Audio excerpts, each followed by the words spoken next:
작곡가 임준이라고 합니다.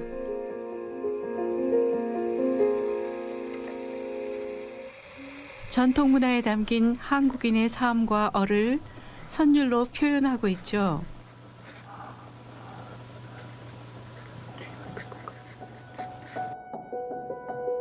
약 15년 전 저는 한 소설을 만났습니다.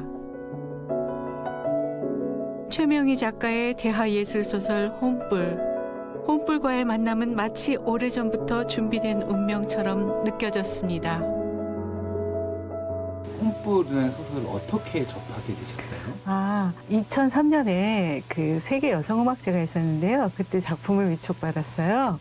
근데 그때 이제 우리 그 나라 여성들의 어떤 예술론을 좀 알려주면 좋겠다 해서 제가 찾아보다가 이제 최명희 작가님의 혼불을 접하고선 그분이 특히 17년 동안 이 혼불 이 작품만 쓰셨잖아요. 그래서 그런 치열한 예술혼을 좀 소개를 하고 싶다 해서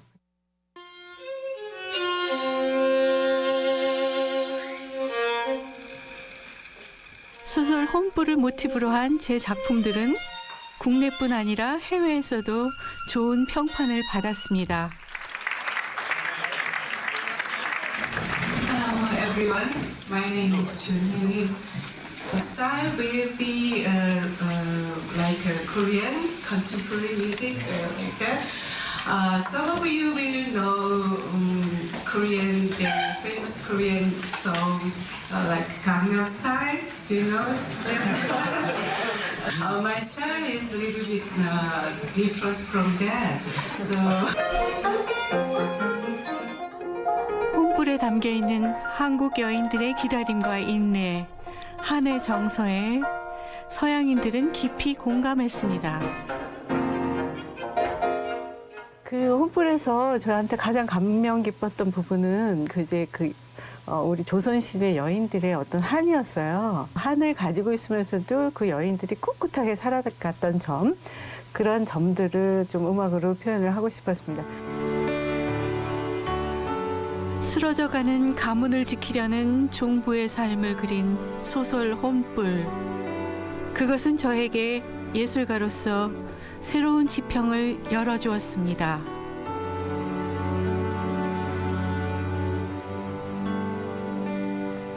예성 씨 어서 와요.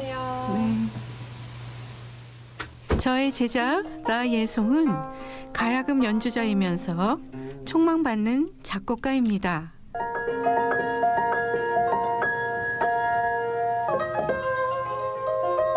이번에 저와 함께 혼불 여행을 떠날 파트너죠.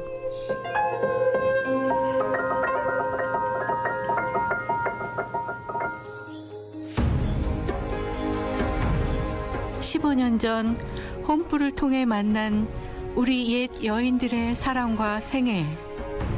처연하리만치 슬프면서 아름다운 그네들의 삶에 저는 운명처럼 이끌렸습니다. 저의 혼불을 밝혀준 그들의 숨결을 찾아 여행길을 떠나볼까 합니다.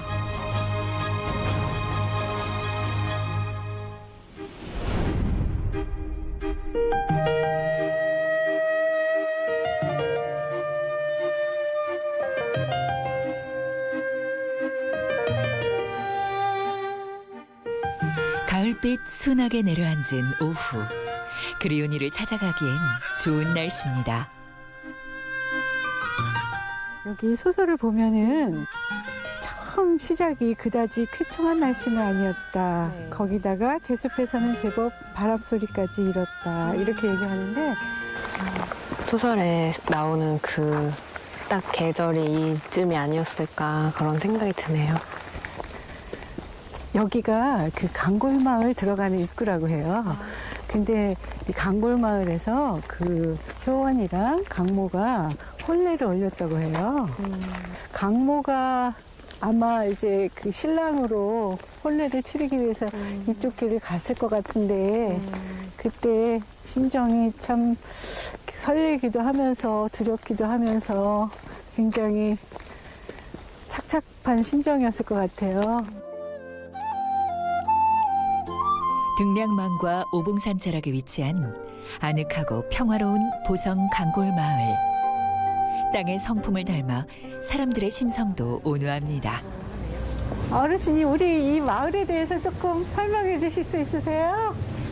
이 마을에 대해서 설명할 수 있냐고요? 네. 여기 경기도 광주 이시들이 이시들하고 살아. 양반들만 살아서 예의가 달라요. 어르신도 광주 이씨세요? 네. 근데 그 고택을 굉장히 잘 보존하신 것 같아요. 잘 관리를 하신 것 같아요. 동네가 좀 알아준대. 알아주는 동네. 효원이와 강모가 혼례를 올리는 대실마을의 배경이 된 강골마을. 작품 속에서 대실마을은 전남 땅 곡성 아래 어디 있겠쯤이라고 애둘러 표현되어 있습니다. 여기 길 너무 좋다. 대실마을이란 이름도 마을 곳곳에 있는 대나무에서 떠올린 걸까요?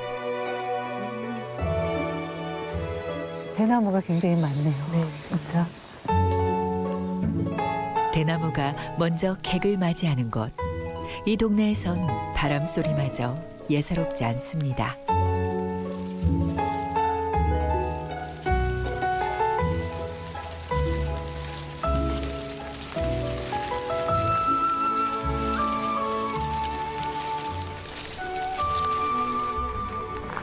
여기가 그 광주시 이용욱 고택이라고 하는데 그 효원의 집은 아니지만 이런 집의 이미지를 우리가 상상할 수 있을 것 같아요. 소리가 오래된 가야금 같은 소리가 나는 것 같아요. 혼례를 여기서 올려도 충분할 것 같은데 마을 사람들 다 모이고 굉장히 막 왁작왁작했던 그 잔칫날 분위기가 상상이 되는 이용욱 고택은 남도지방 양반들의 생활 문화를 잘 보여주는 가옥입니다. 혼불 속 효원이의 실제 친정은 아니지만 효원이가 나고 자랐음직한 양반가의 가풍과 기품이 살아있는 곳이죠.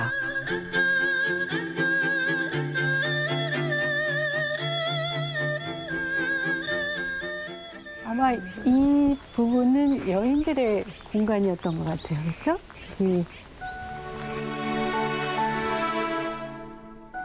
마음 붙이지 못하는 나이 어린 강모를 신랑으로 맞이한 효원의 심정은 어떠했을까요?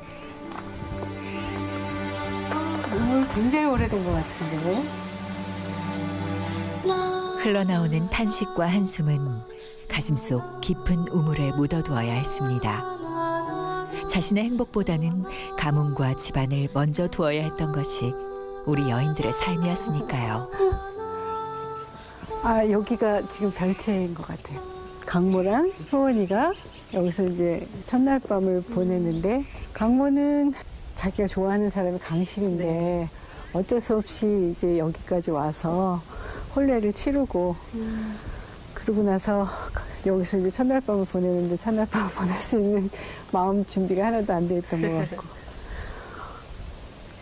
그래서 결국은 효원이를 밤새 옷도 안 풀어주고 있었던 것 같은데 예. 집안 곳곳 야무지고 정갈한 종부의 솜씨가 배어 있습니다. 예나 지금이나 종부의 자리란 늘 바지런하고 살뜰한 품성이 요구되는 위치인가 봅니다.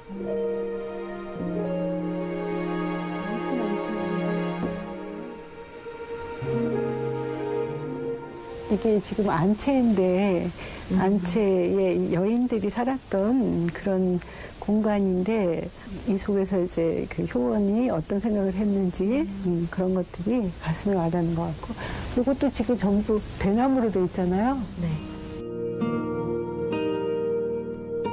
가을이 깊어가며 여인들의 살림 솜씨도 더욱 빛이 났죠.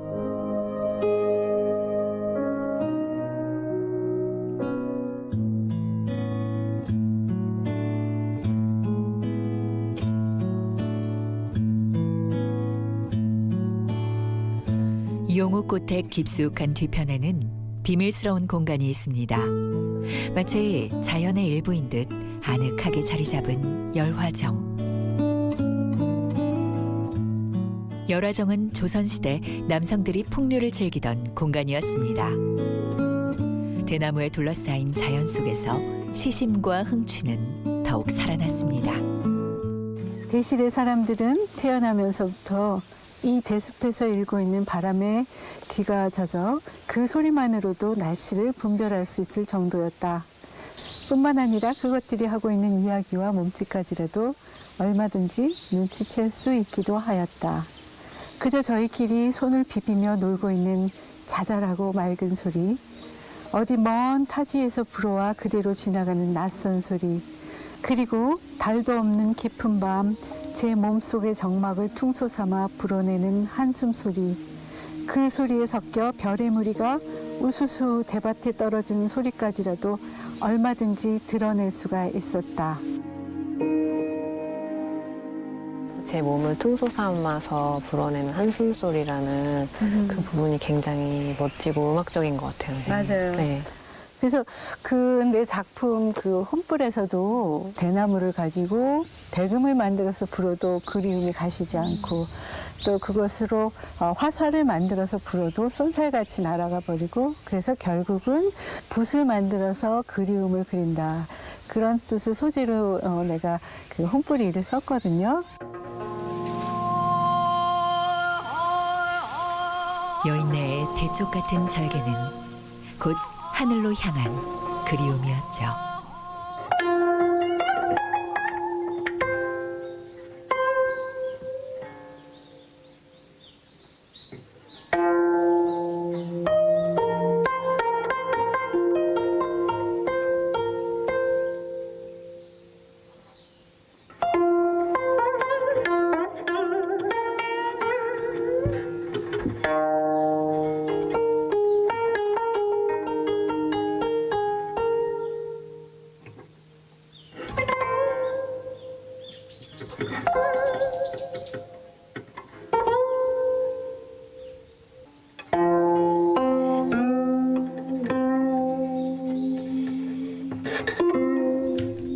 공기를 가르는 가야금의 깊은 울림. 오랜 세월 기다림이 만들어낸 소리입니다.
효원과 혼례를 올리기 전부터 이미 강모는 마음속에 품어둔 사람이 있었습니다.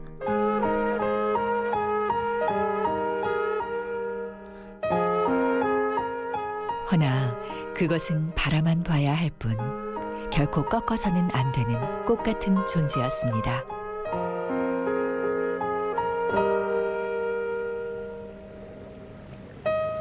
이루어질 수 없는 사랑. 그러기에 더욱 애틋하고 부질없는 것이었죠. 사촌 동생 강실이를 향한 애절한 마음은 당시 그 시대에서는 있어서는 안 될 용서받을 수 없는 감정이었습니다.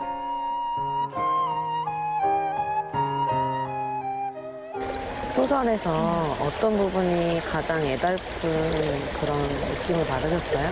아무래도 그 강모와 강실이의 이루어질 수 없는 사랑이 가장 가슴이 아프죠. 어릴 적부터 둘이 똑장난하면서 정말 애틋하게 서로 위해주고 그렇게 자랐었거든요. 강모에게는 강실이는 어떤 그런 연두빛, 그래서 그 아주 풋풋하고 연분홍의 그런 사랑인데, 결국은 같은 집안끼리는 이루어질 수가 없으니까 강모는 계속 강실이를 마음에 두고 있고, 강실이도 그렇게 생각했는데, 정말 그 두 사람의 인연이 참 안타까운 것 같아요.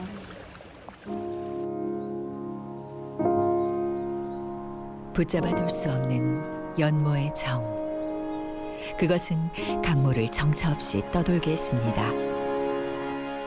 그리고 그 뒤에는 그러한 방황을 기약 없이 바라봐야 했던 여인들이 있었죠.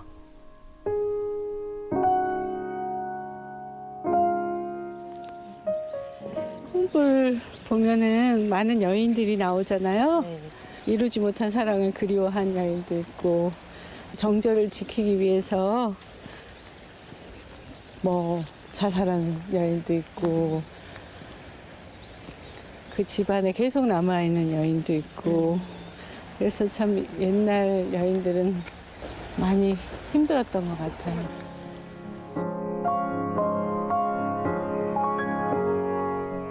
님을 향한 붉은 마음이 아니고서야 어찌 그 하염없는 시간들을 견뎌낼 수 있었을까요?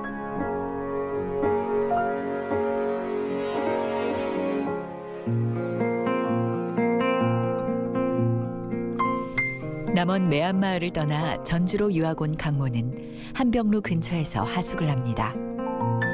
하숙집 또한 그의 할머니 청안 부인이 손수 봐둔 것이었죠. 종손 강모를 향한 청안 부인의 애정은 이처럼 유달리 각별했습니다.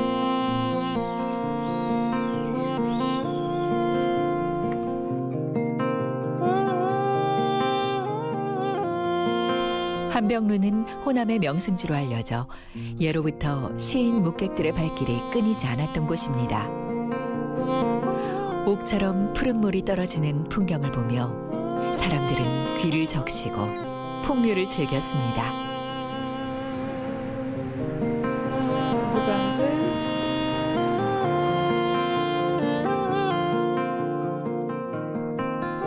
강모는 심사가 울적할 때면 이 한병루를 찾아와 시름을 달래곤 했죠. 시원한 물소리와 빼어난 풍경만이 강모의 마음을 위로해 주었습니다.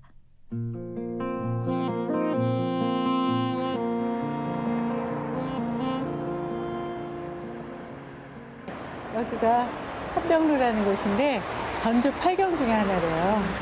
그 맑은 물이 떨어져서 이렇게 그 바윗돌에 부딪혀서 만들어졌다고 해서 배곡 그 한류라는 그 이름을 따서 붙여진 건데, 이제 여름철이면 사람들이 이쪽에 많이 수영도 하고 이렇게 모여들은 그런 곳이라고 해요.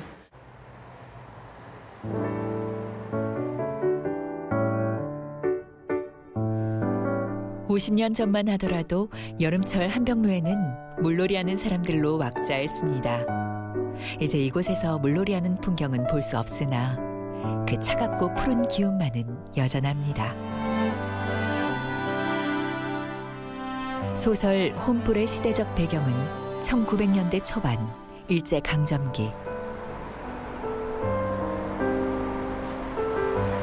일본인들이 쌀수탈을 위해 만든 기찻길이 그 당시 역사를 보여주고 있습니다. 일제 강점기 시절 한 가문을 지키려 했던 종부의 삶은 어두운 터널을 지나는 것과 크게 다르지 않았을 겁니다.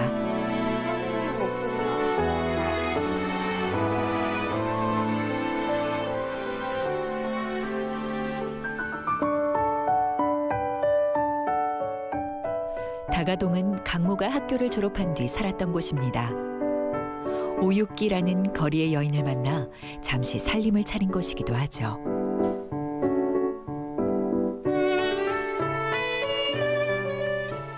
다가동 일대에는 일제강점기 당시의 흔적이 아직도 드문드문 남아 있습니다.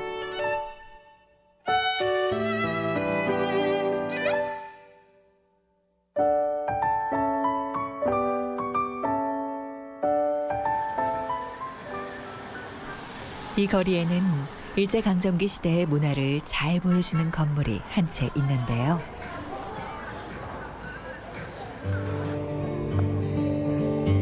이 건물은 100년 가까운 시간을 견디며 오늘까지 존재하고 있습니다.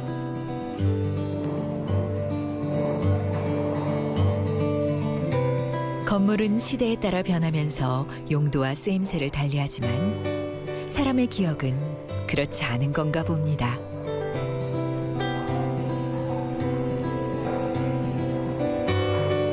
오히려 한 사람의 기억과 역사는 시간이라는 주춧돌을 쌓으며 더 견고해지는 성이 아닐까요?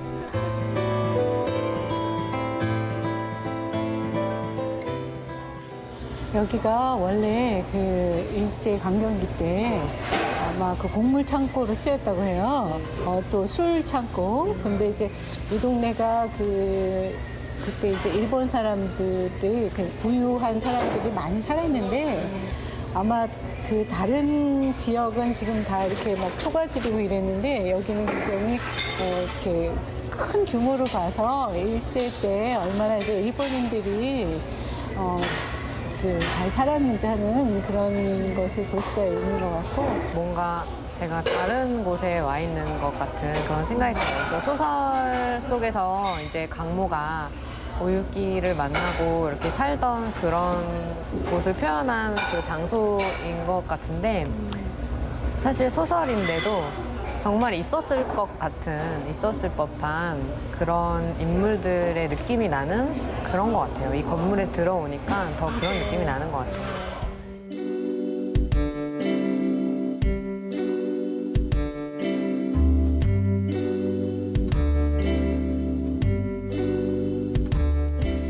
한 시대와 공간의 기억은 마음에서 마음으로 숨결처럼 이어집니다.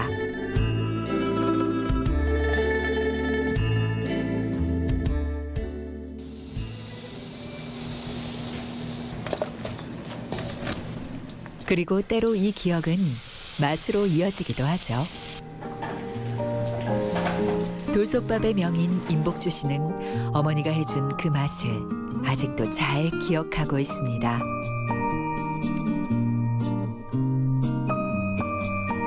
어머니의 밥상에 얽힌 유년 시절의 경험은 임복주 명인이 어려운 시기에 처했을 때 큰 힘이 되어주었습니다. 뜨뜻한 밥 한 그릇. 그것은 우리 어머니들의 사랑이었고 기도였습니다.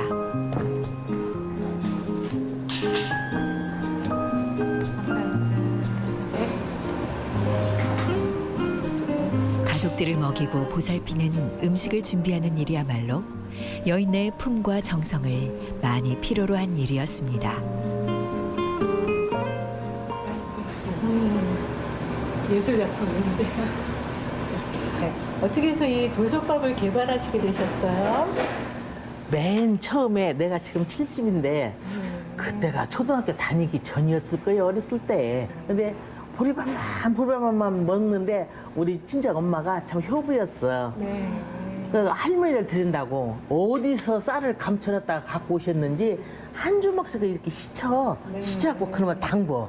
오래까지 담궈놨다가 그런 솥에다가 밥을 해서 오래까지 뜸들이면 이 밤낮이 하나씩 이렇게 다 서요. 다 이렇게 이러고 서 있어, 밥이. 세상에 할머니 그 밥을 드리는데 지금도 생각하면 그 먹고 싶은 거 있지. 네. 선생님께서 어머니에게 네. 그 드렸던 그 정성을 생각하시니까 사람들이 그걸 이렇게 느낄 수 있는 것 같아요. 집밥 반찬이에요, 저희 집은. 그럴 것 같아요. 네. 언제 어디서나 빈속을 든든히 채워주었던 어머니의 음식. 그것은 손에서 손으로 이어져온 귀중한 유산이었습니다. 물려받아서 하시는 분이 계셔야지 좋을 것 같은데 3대까지는 지금 약속이 되어 있어. 왜냐하면은 우리 손녀딸이 하나 있어. 딸이 나도 소원이 내 명인 되는 거예요. 그러면서 할머니가 충분히 할 수 있죠? 나한테 그렇게 물어봐요. 아직 초등학생이야.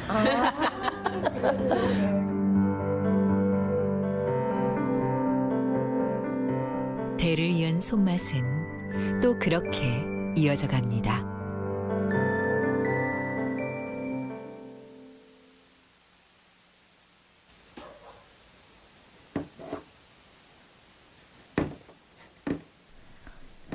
전통 자수의 명맥을 잇고 있는 정경리의 명인.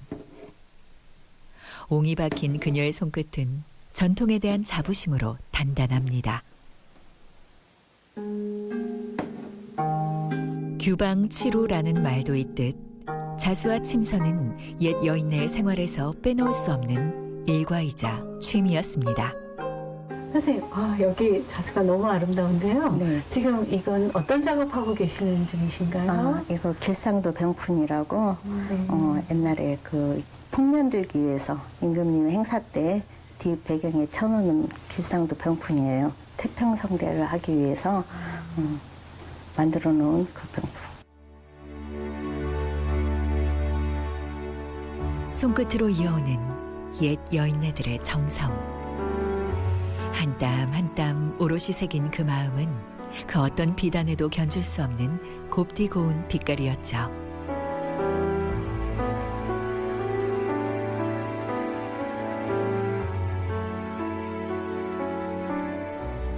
화려하나 사치스럽지 않고 소박한 듯 하나 기품을 잃지 않는 멋이 전통 자수의 아름다움입니다.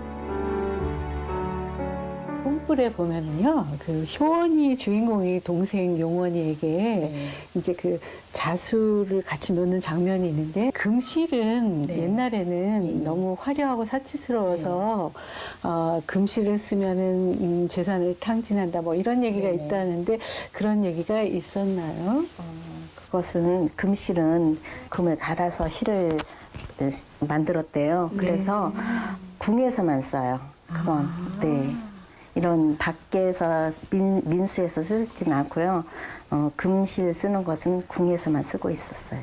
선생님, 그러면 이런 자수에 있어서 가장 아름다운 부분, 가장 진정성 있는 부분이 어떤 부분이라고 생각하세요? 아름답기로는 뭐 다 아름답죠. 그냥 술을 놓으면서 마음의 안정도 되고 늘 괴롭고 힘들었어도 이 술을 놓으면은요 마음이 편안해져요. 그래서 이렇게 술을 놓아가지고 오는 학생들 거 보면 이 사람의 마음이 참 심란했었구나 이걸 저희들은 알아요. 빛깔 고운 자수를 한 올 한 올 새기며 여인들은 시집살이의 고단함을 신압으로 잊었습니다. 그래도 이게 제일 쉬운데요. 제일 쉬워요.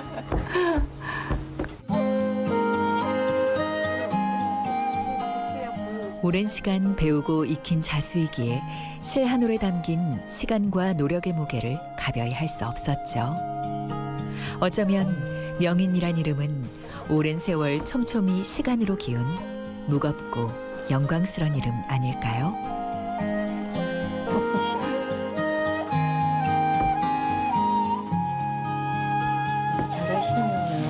좀 이제 이쪽에 오니까 어떻게 해야 될지 알 것 같아요.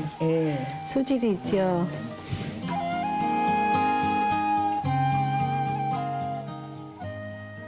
오랫동안 그 자수 작업을 하시면서 이제 전통을 계승해 나가시는데요. 어떤 특별한 그런 이유가 있으신가요? 그냥 엄마가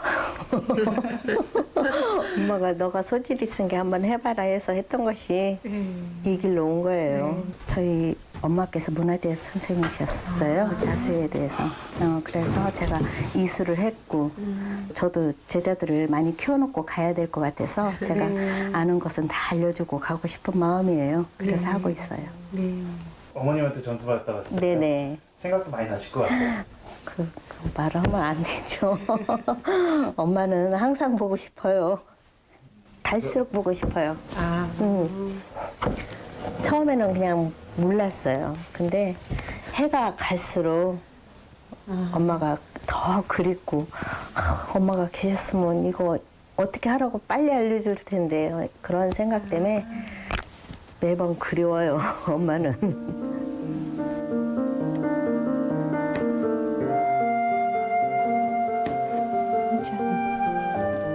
뒤늦은 회한만이 그리움의 여백을 채웁니다.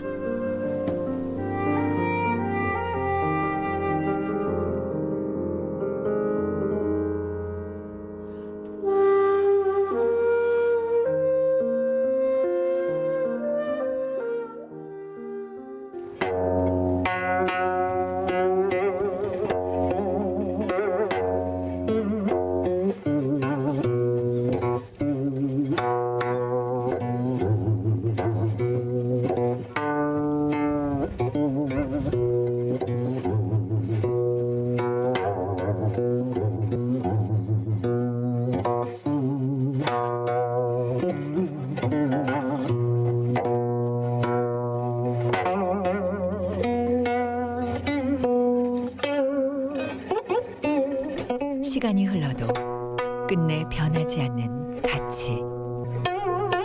그 소중한 정신은 어두운 시절 우리의 얼을 지키는 혼불이 되었습니다.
선생님, 일제강점기 때도 이렇게 전통 문화를 지키려는 분들의 노력이 상당했던 것 같아요. 네.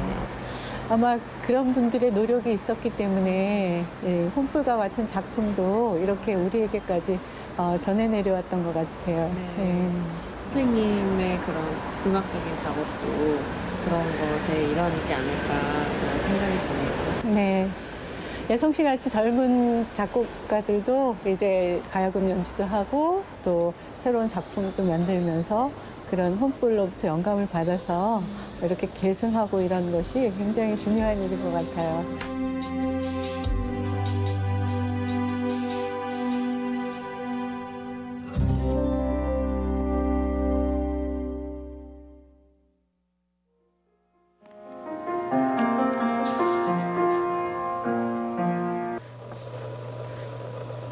십오 년 전 운명처럼 다가온 혼불은 그 후로 줄곧 제게 화두가 되었습니다. 혼불 1권부터 5권까지의 작업을 모두 마쳤고 그 곡들은 가야금, 해금 등 다양한 악기로도 작곡되어 소개되었죠. 슬럼프에 빠지거나 나태해질 때면 저를 채찍질하고 다잡아주곤 했던 혼불. 새로운 작업을 앞둔 지금 저는 또 다른 혼불의 여정을 떠나려 합니다. 청한 부인을 만나기 위해서죠.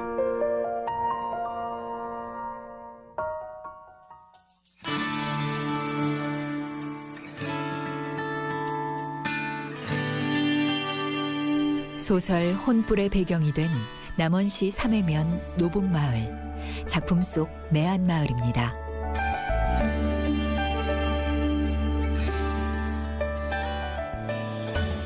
청한 부인이 시집을 왔고 강실이와 강모가 자랐으며 효원이 시집을 온 매암 마을. 마을 입구부터 이곳이 혼불의 고장임을 알려주고 있습니다.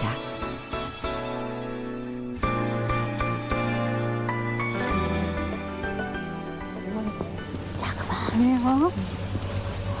남원 노봉마을의 첫 여정은 서도역에서 출발합니다. 그렇죠. 여기가 그 서도역인데 효원이 여기서 기차를 타고 내려서 여기서부터 가마를 타고 시집을 왔다고 해요.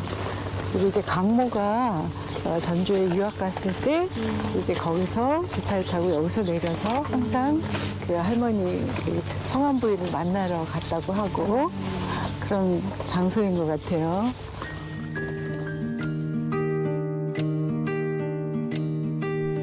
이제는 폐역이 되어 쓸쓸함마저 감돌지만 서도역의 흙 한 줌, 꽃 한 송이는 그 옛날을 기억하고 있을지 모릅니다.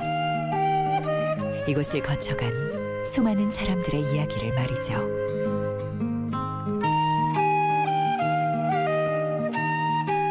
강모, 효원이, 혼불 속 인물들도 이 서도역을 거쳐 들어오고 나갔습니다.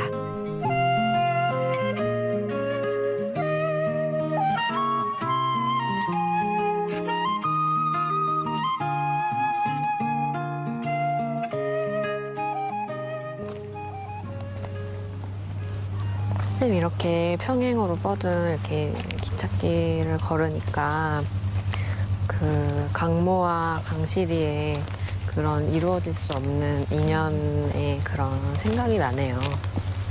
맞아, 그런 것 같죠?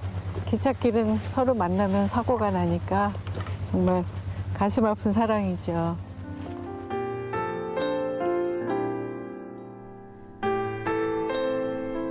평생을 그리워해도 만날 수 없는 사랑. 여기에 더 이상 무슨 말을 보탤 수 있을까요? 선생님 그러면 이제 강모와 강실이는 그렇고 효원의 운명에 대해서는 선생님 어떻게 생각하세요? 예, 효원은 이제 결국은 그런 사랑은 얻을 수 없었지만 종부로서의 책임을 다하기 위해서 자기 자신을 계속해서 일으키고자 했던 사람이겠죠. 삶의 역할이 있으니까 그것을 이제 종부로서의 어떤 역할을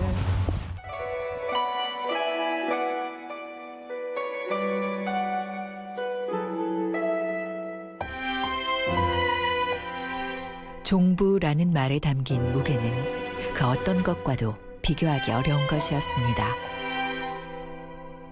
종부는 한 집안의 허리를 받치고 있는 기둥과 같은 존재였으니까요. 그래서 종부는 하늘이 내린다 했던가요? 노봉마을에 있는 상령 최씨 종갓집. 작품 속 효원의 실제 모델이 되었던 종부 박 씨가 살았던 이 집은 10년 전 화재로 전소되었습니다. 지금은 애석하게도 소슬대문과 주춧돌 몇 개만이 남아있을 뿐이죠.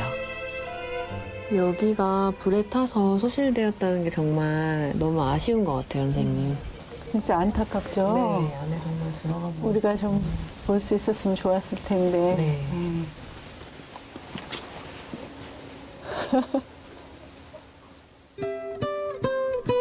이 집의 주인이었던 종부 박 씨는 이 집과 함께 운명을 달리했습니다. 생의 마지막 순간까지 참으로 종부다운 삶을 살다 간 것이죠.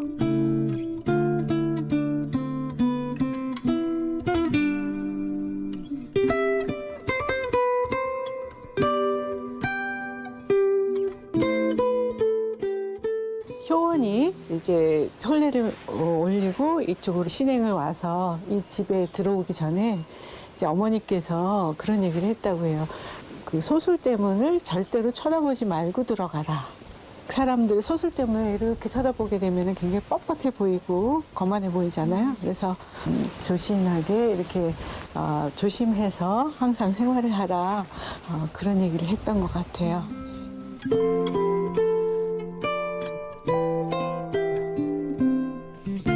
그저 보기에도 두렵고 어려운 시집의 존재. 종갓집이니 더 말할 나위 없었겠죠. 그런 효원에게 그늘이 되어주었던 존재가 있었으니 바로 청암 부인이었습니다.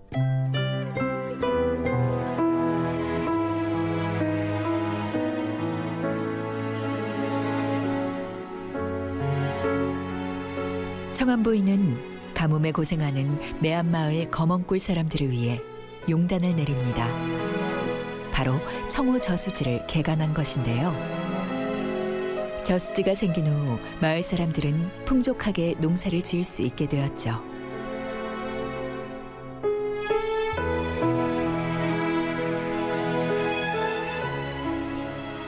마을 사람들을 풍요롭게 한 저수지 개간 사업은 청암 부인이 평범한 아녀자가 아니라 한 집안의 종부이자 마을의 어른임을 보여준 사건이었습니다. 그것은 종부이기에 가능한 일이었습니다. 그 소설 속에서 보면 이제 청암 부인이 마을 사람들을 위해서 이 저수지를 파서 만들었는데 마을 사람들이 많이 처음에는 반대를 했다고 해요. 근데 이제 그 마을 사람들에게 이제 종부로서 집안을 지키고 또 마을을 지키는 것이 얼마나 어려운 일인가 하는 것을 얘기를 하시면서 내 뼈로, 내 살로 이 집안을 이루리라, 지키리라 이렇게 하셨다고 얘기를 해요.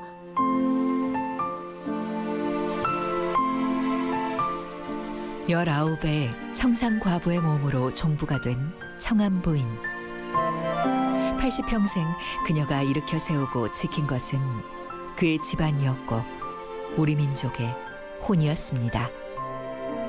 홈플에 보면 청암 부인 말고도 또 비슷하게 꼭 그런 종부의 모습이 아니지만 가정을 이렇게 이끌어 나가는 그런 여인들의 모습이 되게 많이 보이고 하는데 소설 속에서 인월댁이 나오는데 그 인월댁도 역시 과부였어요. 그 분이 집을 나간 그 남편을 그리워하면서 계속 배를 짜면서 그런 인고의 세월을 보냈었거든요. 그래서 배를 짜면서 남편을 기다리기도 하면서도 또 자기 자신을 지키기도 했어요. 그래서 그것을 내가 젖은 옷소매라는 곡으로 썼는데 그 곡에서 이제 가야금이 계속 그 배를 짜는 그런 흉내를 내요. 들꽃처럼 살다 쓰러져간 수많은 여인들. 비록 그 이름은 기억하지 못한다 해도 향기만은 바람에 실려 전해집니다.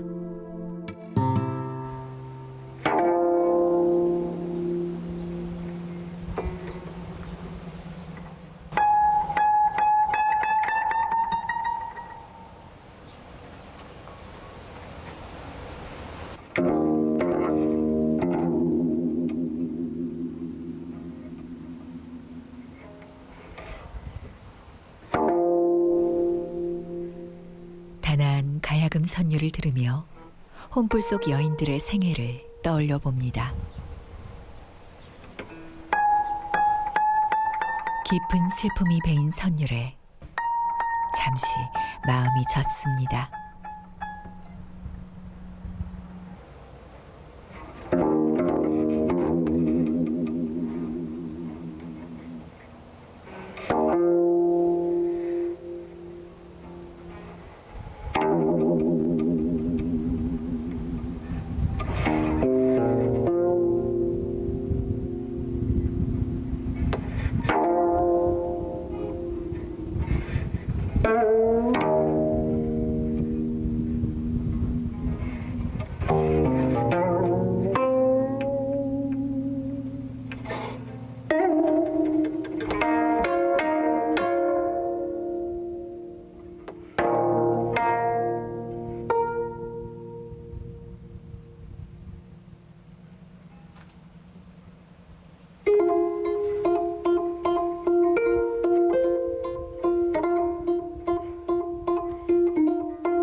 혼불 문학관에는 소설 혼불에 등장하는 관운상제의 전통 예법과 당시 문화를 알 수 있는 자료들이 전시돼 있습니다. 이분이 최명희 선생님이에요.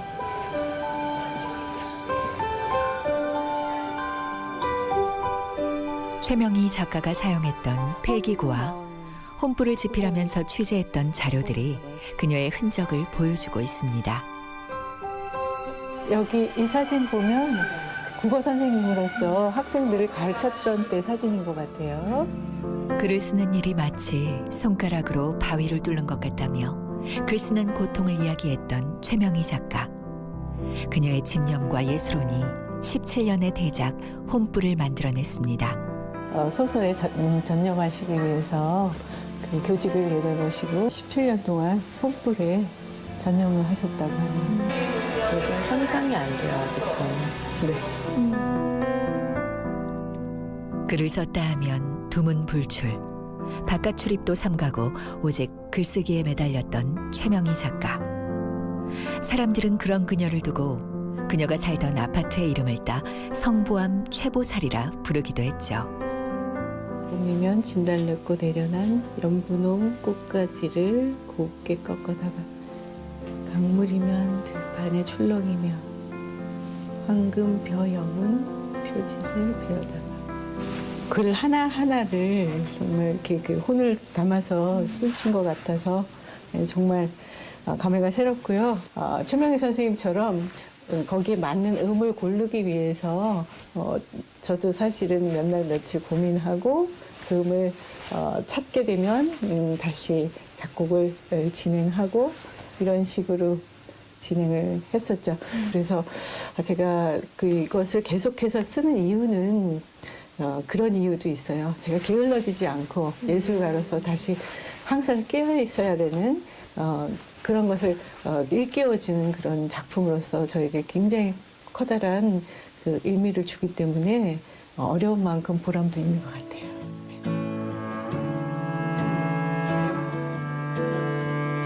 평생을 오로지 혼불에 매달려 보낸 최명희 작가의 삶은 개인의 삶을 내려놓은 채 집안과 가문을 지켰던 종부의 삶과 어딘지 닮아 있습니다.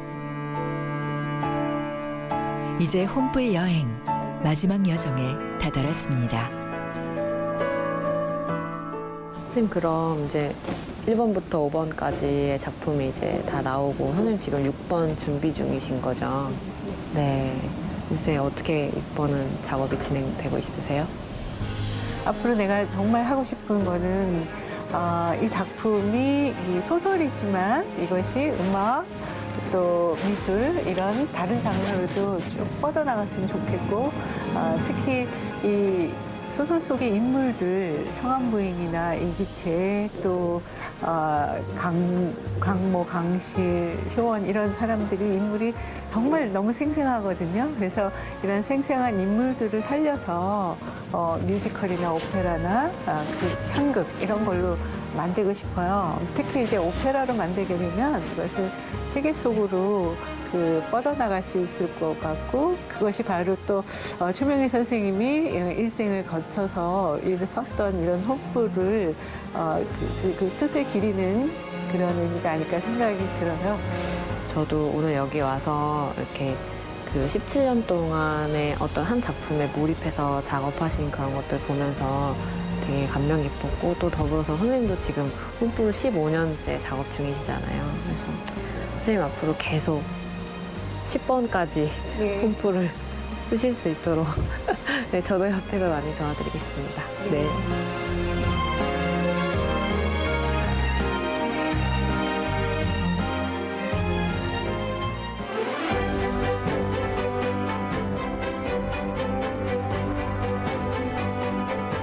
소설 혼불 속에서 만난 여인들의 애처롭고 향기로운 삶. 가녀리고 애달팠지만 누구보다 꿋꿋하고 강인했던 그네들의 이야기. 찬서리를 맞으면서도 끝내 그 빛과 향기를 잃지 않은 국화꽃처럼 그네들의 삶은 혼불이 되어 우리 곁에 오래도록 남아 있습니다.